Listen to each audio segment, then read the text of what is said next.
Quack. Justine McGuthry clung to Hope's hand as she looked around the platform. People were milling around, waiting for either a train or a stagecoach to take them to their destinations. Travel was so very different from when her family arrived in Nebraska several years before. Stagecoaches and trains had replaced wagon trains and walking. She couldn't even imagine what the future would bring. Though she'd heard rumors they extended the train tracks all the way to California. One day, perhaps she and Hope would take a train ride to explore the country. Listen to her. That seemed lavish, even to her own ears, but it would be up to God. Justine and Hope had been traveling on the stagecoach from Lincoln for 2 days, and they were ready to be done.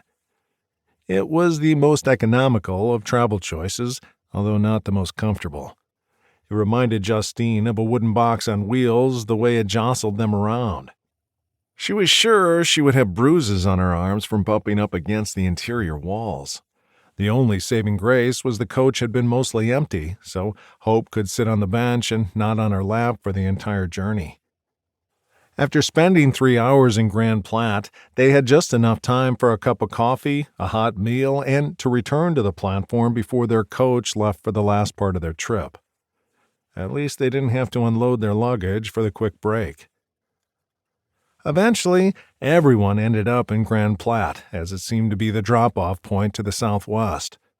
The train ended here, and riders had to catch a stage over the river and into Colorado before picking up another train somewhere near Denver.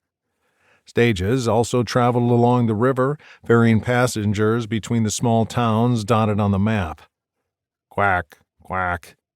Justine looked down as her daughter tried unsuccessfully to tempt a nearby duck to bring her babies closer to the little girl for inspection.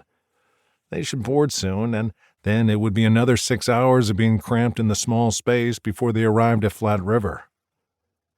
Thankfully, Hope was an amiable child, and the trip had been painless so far. She had her dolly and a chain of felt blocks to keep herself entertained. If Justine was lucky, the little girl would sleep the rest of the way.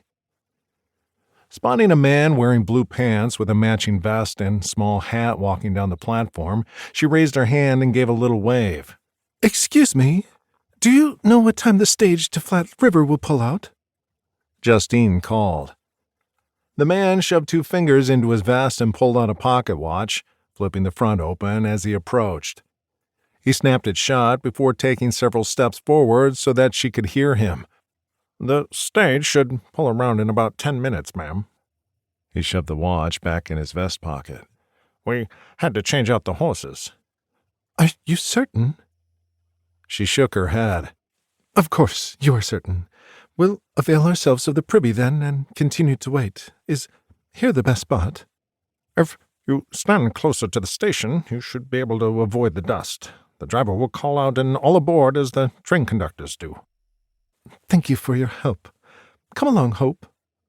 She turned and leaned down to scoop up her daughter before deciding the walk would be best. "Quack." "You are not a duck, darling." Glancing around the platform, sadness gripped her. Losing Jacob had not been easy for either of them. If she were honest, at least with herself and God, she would acknowledge the anger that lurked deep inside as well. "Quack." This time, Justine did not correct the little girl. It amused her that this was the word her toddler was now processing. It was Hope's second word, to be exact, and it was a duck noise. Justine surmised that this was an improvement from the typical quiet that she was accustomed to, or the daily tears that Hope had shed since her husband's passing.